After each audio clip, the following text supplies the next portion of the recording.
Ya, materinya itu tentang analisis resiko portofolio ya. Yang sebelumnya kita bahas tentang analisis return atau pengembalian.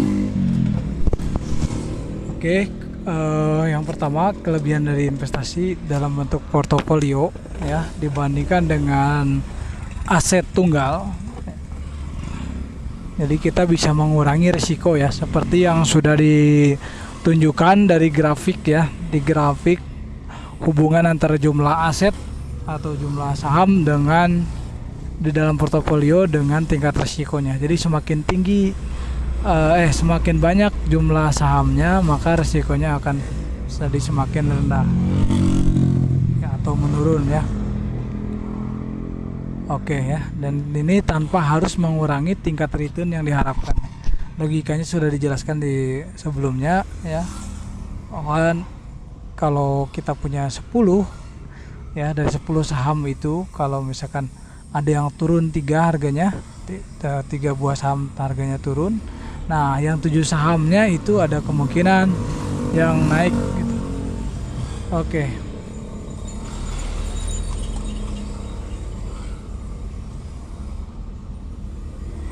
Oke, logika ini juga dipakai dalam konsep perusahaan asuransi ya. Jadi di mana perusahaan asuransi itu akan mengurangi risiko dengan membuat sebanyak mungkin polis asuransi. Jadi kalau pesertanya makin banyak, berarti nanti yang patungannya makin banyak ya, sehingga yang sakit itu bisa di-cover oleh yang sehat. Ya, sama seperti saham, berarti yang harganya kurang bagus itu bisa di-cover dengan harganya yang bagus. Ya, ini grafiknya bisa dilihat ya seperti yang di sebelumnya. Oke, selanjutnya mungkin ada pertanyaan ya, berapa sebaiknya berapa minimal ya saham yang harus kita miliki di dalam portofolio kita sehingga nilai resikonya itu rendah. Nah, ini sudah ada beberapa rekomendasi dari penelitian ya. Dari mulai tahun 89, mungkin Anda belum pada lahir barangkali ya. 89 sampai dengan tahun 92 ya, 89, 90, 91 sampai dengan 92. Ini dari berbagai penelitian dari luar, bahwa jumlah yang saham minimal yang direkomendasikan supaya risikonya kecil itu adalah dari penelitian yang pertama itu 8 sampai dengan 16 saham, kemudian penelitian kedua 8 sampai dengan 20 saham, kemudian yang berikutnya 10 sampai 15 saham, dan 10 sampai 15 saham, dan selanjutnya lagi 10 sampai 20, kemudian 12 sampai 15, 12 sampai 18. Dari tabel ini kita bisa pahami ya bahwa minimal paling sedikit itu 8 saham gitu. Nah, seperti itu. Dan untuk 8 saham itu juga saya pikir butuh modal yang besar ya. Satu saham aja udah sangat banyak besar modalnya. Jadi memang berinvestasi di dunia saham ini sangat-sangat memerlukan modal yang sangat besar. Mungkin MM-an itu ya, atau mungkin bisa lebih dari itu gitu. Nah, tapi Anda juga masih bisa sebenarnya mengakali ini dengan ikut join di misalkan reksadana gitu ya. Nah, mereka ada manajemen keuangannya, patungan lah, jadi modal kayak patungan begitu. Anda mungkin bisa punya uang 1 juta, 5 juta itu bisa masuk ke sana. Oke, itu saya bukan promosi reksadana ya, saya cuman mengasih tahu aja. Tapi ada yang selain reksadana juga mungkin ada, tapi ya hati-hati aja yang belum yang masih baru-baru itu kadang ya hati-hati jangan sampai ini sama yang bodong.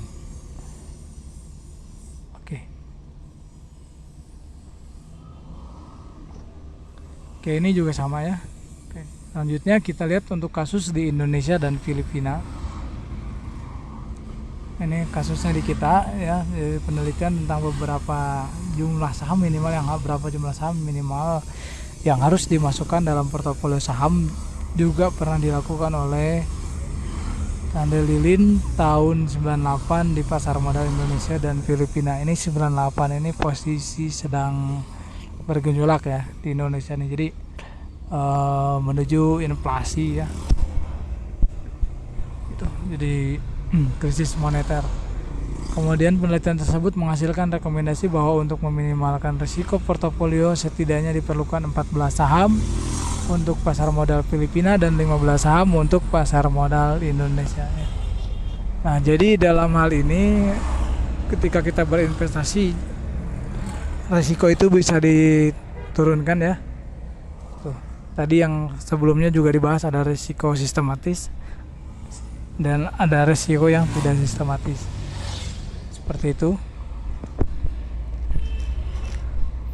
Nah, yang bisa diturunkan tadi adalah risiko yang tidak terpengaruhi oleh pasar ya. Nah, seperti ini misalkan kita bisa memilih, itu kan ada pada diri kita ya. Kalau pasar itu kita tidak bisa mengintervensi atau kita tidak bisa mengatur gitu, naik turunnya harga saham. Oke, selanjutnya kita lihat konsep tentang diversifikasi. Ya, diversifikasi ini tujuannya ya atau fungsinya itu untuk menurunkan risiko portofolio dengan cara membentuk portofolio sedemikian rupa sehingga risiko dapat diminimalkan tanpa mengurangi return yang diharapkan. Itu adalah konsep diversifikasi. Oke, diversifikasi bisa dilakukan dengan beberapa cara. Yang pertama, misalkan diversifikasi random, yaitu yang memiliki aset yang akan dimasukkan dalam portofolio secara acak. Ya, jadi secara acak pemilihan tadi minimal kan misalkan 15 saham gitu ya. Kita secara acak. Kemudian diversifikasi model Markowitz, ini memilih aset yang dimasukkan dalam portofolio. Aset di sini adalah saham ya, berdasarkan berbagai informasi dan karakteristik aset. Jadi kalau tipe yang pertama, pokoknya karena kita minimal ada 15, random aja masukkan 15 ya. Tidak hanya asetnya tidak tunggal gitu. Itu akan menurunkan risiko juga ya. Tapi pemilihan asetnya itu random, pemilihan sahamnya itu random. Tapi kalau yang kedua itu kita lebih lebih bagus lagi ya. Karena lebih baik karena kita memperhatikan berbagai informasi dan karakteristik dari perusahaannya, misalkan seperti itu ya. Apakah perusahaannya itu image-nya bagus, sedang naik atau sedang turun image, karena itu akan berpengaruh ya. Itu termasuk sampai ke pemilik perusahaannya, termasuk sampai ke cash flow, aliran kasnya seperti apa ya. Oke, selanjutnya untuk yang kita bahas untuk yang dengan Markowitz ya. Tapi untuk yang random kan tadi tinggal diambil aja secara random. Untuk yang Markowitz kita lakukan risiko portofolio ini tidak boleh dihitung dari penjumlahan semua risiko aset-aset yang ada dalam portofolio. Jadi misalkan portofolionya itu ada 10, nah risikonya itu bukan berarti total penjumlahan dari risiko-risiko dari aset 1 sampai dengan 10 ya. Karena apa? Karena nanti pada prakteknya kalau misalkan ada saham yang risikonya tinggi, tapi secara portofolio itu nggak jadi berarti dijumlah-jumlahkan ya. Nah, karena yang berisiko tinggi itu nanti yang misalkan harganya turun itu kan nggak akan dijual sahamnya gitu ya, jadi nggak akan kena rugi gitu. Selama itu tidak dijual, potensi kerugian itu kalau kita tidak mengeksekusi, tidak menjual harga sahamnya. Contoh misalkan harga saham A turun tuh, nah selama kita nggak menjual saham A itu berarti kan potensi kerugiannya itu kan tidak jadi rugi benar gitu ya, tidak terjadi kerugiannya gitu. Hanya potensinya aja. Nah, jadi makanya tidak perlu dijumlah-jumlahkan risikonya per aset. Oke, tapi bagaimana caranya? Bagaimana cara menghitungnya? Nah, cara menghitungnya adalah dengan melihat kontribusi risiko aset tersebut terhadap risiko portofolio, atau diistilahkan dengan covariance-nya. Ya, ini lagi-lagi kita terkait dengan statistik. Apa itu covariance? Covariance itu adalah suatu ukuran absolut yang menunjukkan sejauh mana return dari dua sekuritas ya dalam portofolio yang cenderung untuk bergerak secara bersama-sama. Itu ya. Seperti itu covariance. Jadi ada dua, minimal ada dua gitu yang cenderung akan naik bersama-sama, bergerak secara bersama-sama. Baik itu naik ya, bergeraknya itu naik atau misalkan bergeraknya turun. Oke, di samping itu kita juga bisa menghitung risiko portofolio, harus memperhatikan besarnya korelasi antara aset. Korelasi ya, antara aset, hubungan, keterkaitan. Kemudian koefisien korelasinya kita hitung yaitu dengan cara ya dihitung koefisien korelasinya, di mana koefisien korelasi itu adalah suatu ukuran statistik yang menunjukkan pergerakan bersama atau relatif antara dua variabel. Jadi misalkan dua aset itu kalau korelasinya positif, artinya kalau misalkan yang satu naik, maka yang satunya akan naik lagi. Tapi kalau korelasinya negatif, yang A naik, nanti yang B-nya turun. Selanjutnya dalam konteks diversifikasi, ukuran ini akan menjelaskan sejauh mana return dari suatu sekuritas terkait satu dengan yang lain. Oke. Ya, jadi kita harus memperhatikan keterkaitan antara saham-saham yang kita beli, yang kita isi di portofolio. Oke, dengan cara menghitung koefisien korelasi ya. Ukuran korelasinya biasanya dilambangkan dengan VIJ, ROIJ ini tuh, ROIJ dengan I dan J itu adalah dua variabel yang berbeda dan berkorelasi antara plus 1 sampai dengan minus 1 ya. Nilai koefisien korelasi itu bergerak di antara plus 1 dan minus 1. Paling tinggi plus 1, paling rendah minus 1. Plus 1 itu ketika variabelnya itu berkorelasi positif dan minus 1 berkorelasi negatif atau berkebalikan. Kemudian untuk pemanfaatan korelasi untuk dan pemanfaatan pengurangan risiko. Oke, yang pertama penggabungan dua sekuritas. Ya, sekuritas dalam ini itu saham ya. Yang berkorelasi positif sempurna yaitu plus 1, tapi ini jarang terjadi sebenarnya. Paling di 0,8 0,9. Ini tidak akan memberikan manfaat pengurangan risiko. Nah, karena apa? Karena ya kalau yang positif satu ya satu naik, yang satunya juga pasti naik gitu. Satu turun pasti satu turun. Jadi dua hal ini bisa dianggap dia satu saham, bisa dilihat satu saham ya gitu ya, dari berdasarkan pergerakannya karena sama dua-duanya.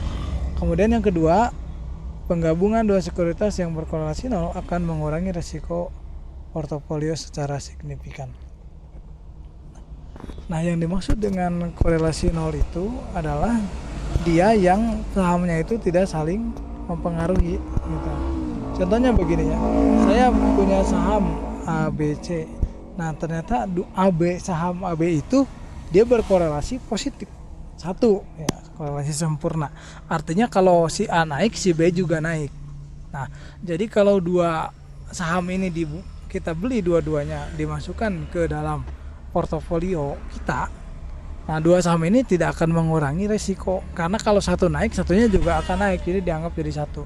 Nah, jadi kita sebaiknya menghindari yang itu. Nah, jadi artinya dalam hal ini untuk pemilihan sahamnya itu kita harus lihat untuk yang saham-saham yang berkorelasi nol atau tidak saling terpengaruh. Oke, selanjutnya bagaimana untuk penggabungan dua buah saham yang korelasinya negatif sempurna, yaitu negatif 1. Ini akan menghilangkan risiko kedua sekuritas tersebut. Karena apa? Karena dia nanti saling mengcover. Misalkan nih, A dan B itu berkorelasi negatif 1. Nah, itu dia harus digabungkan ke portofolio kita. Ya, dua saham itu harus kita beli. Karena kalau si A naik, si B itu turun. Nah, jadi nanti begitu si B turun kan kita rugi. Nah, masih tercover oleh si A, gitu ya. Nah, begitupun sebaliknya, ketika si B naik, si A turun. Nah, berarti kita masih tercover oleh si B yang jual. Yang kita jual, si A kita simpan. Kemudian yang kedua, dalam dunia nyatanya, ketika jenis korelasi ekstrim ini sangat jarang terjadi ya. Seperti saya bilang tadi, sangat jarang terjadi. Oleh karena itu, investor tidak akan bisa menghilangkan sama sekali risiko portofolio. Ya, tidak akan sama sekali menghilangkan risiko portofolio.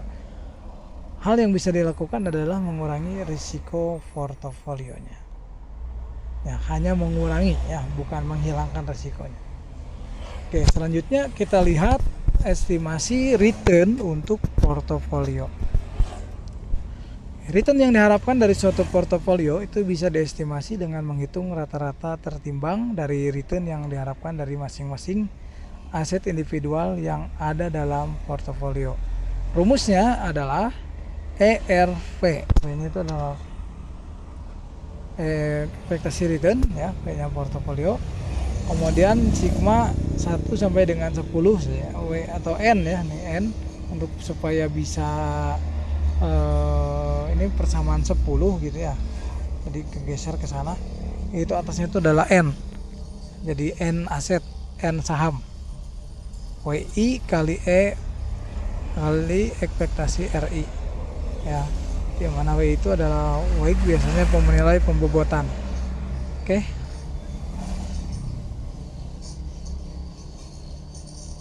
Selanjutnya, sebagai contoh, sebuah portofolio yang terdiri dari 3 jenis saham A, B, C, D, E, F, dan GHI menawarkan return yang diharapkan masing-masing sebesar 15%, 20%, dan 25%.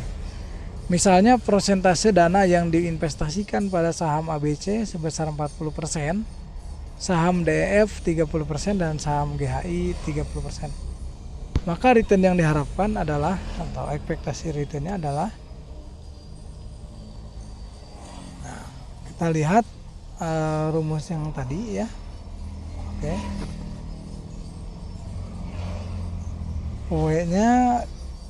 WI-nya itu masing-masing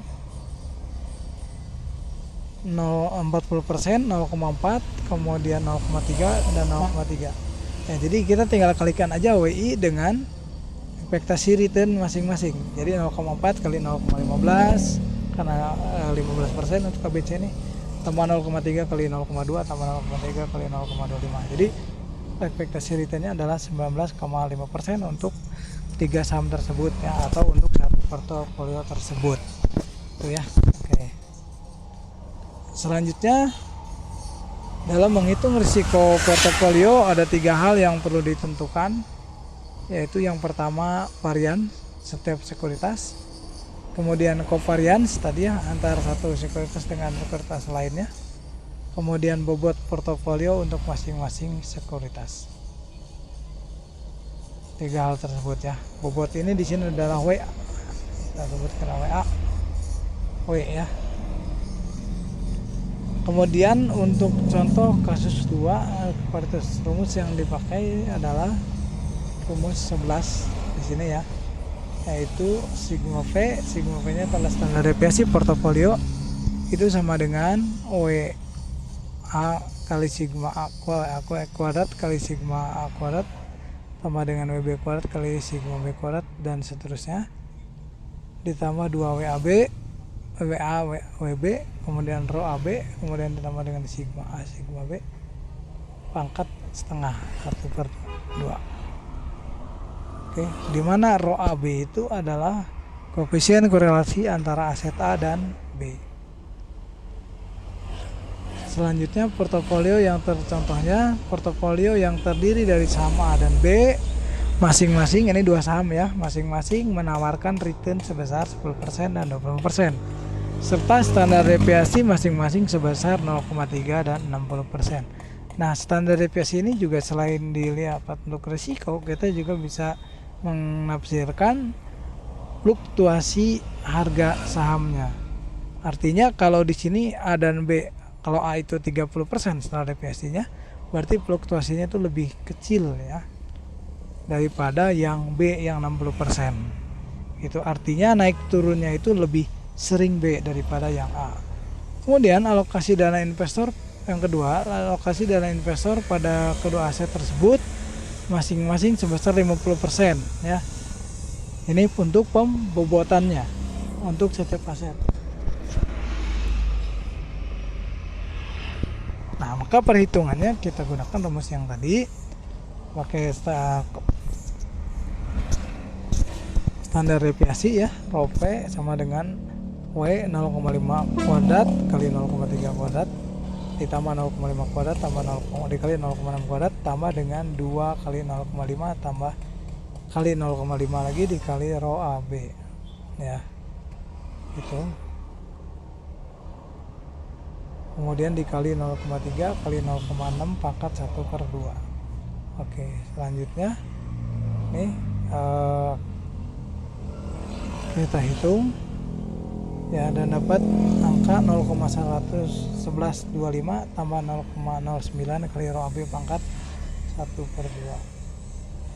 Oke, nanti rho nya itu dicari lagi ya, relasinya dengan data saham A dan saham B nya nanti tinggal dicari aja korelasi. Boleh pakai SPSS, boleh pakai R, boleh pakai Excel, yang penting dapat nilai rho nya.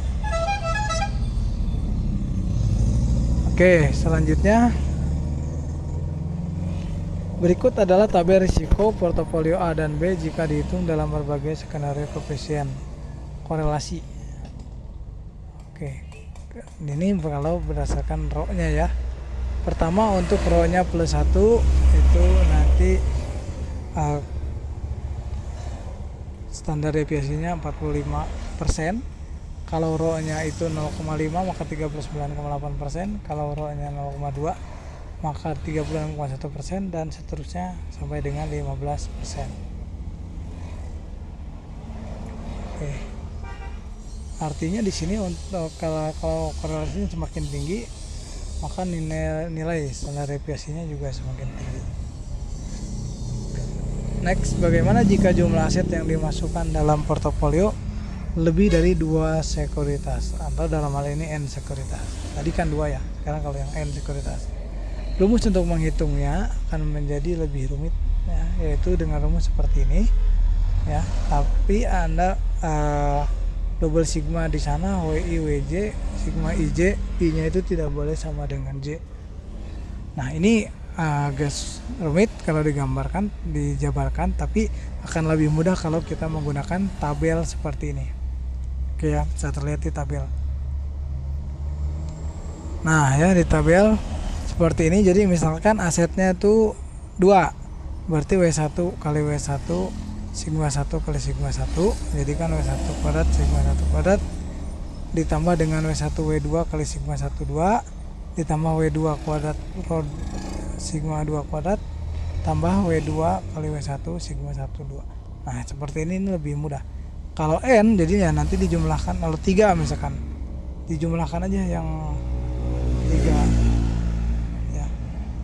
Jadi aset 1 2 3, kemudian nanti ke bawah juga baris 3. Jadi nanti ada 9 jumlah 9 poin untuk yang dijumlahkan. Kalau N ya seperti ini. Jadi sepertinya lebih mudah dengan menggunakan tabel. Oke, selanjutnya perhitungan risiko portofolio dengan model Markowitz. Seperti dalam tabel di atas, tampaknya tetap saja agak rumit, terutama jika jumlah asetnya sangat banyak ya. Tapi ini bisa diakali dengan program. Untuk itu, Sharp menemukan model indeks tunggal. Ini orang luar ya, jadi kita mungkin agak kesulitan membacanya. Nah, nama ya, menemukan model indeks tunggal yang mengkaitkan perhitungan return setiap aset pada return indeks pasar, atau ditulis dengan rumus RJ sama dengan alfa I ditambah RI sama dengan alfa I ditambah beta I dikali RM tambah dengan EI sama 13. Oke. Nah, selanjutnya kita lihat model indeks tunggal. Perhitungan risiko yang mempengaruhi return sekuritas dalam model indeks tunggal itu melibatkan 2 komponen utama, yaitu 1 komponen risiko yang mempengaruhi return sekuritas yang terkait dengan keunikan perusahaan dilambangkan dengan alfa I, dan kedua adalah komponen risiko yang mempengaruhi return yang terkait dengan pasar, atau kita lambangkan dengan beta I. Oke, mungkin cukup ya untuk pertemuan ini, di pertemuan keempat ya. Semoga Anda bisa memahami, dan tolong dibaca berulang-ulang biar bisa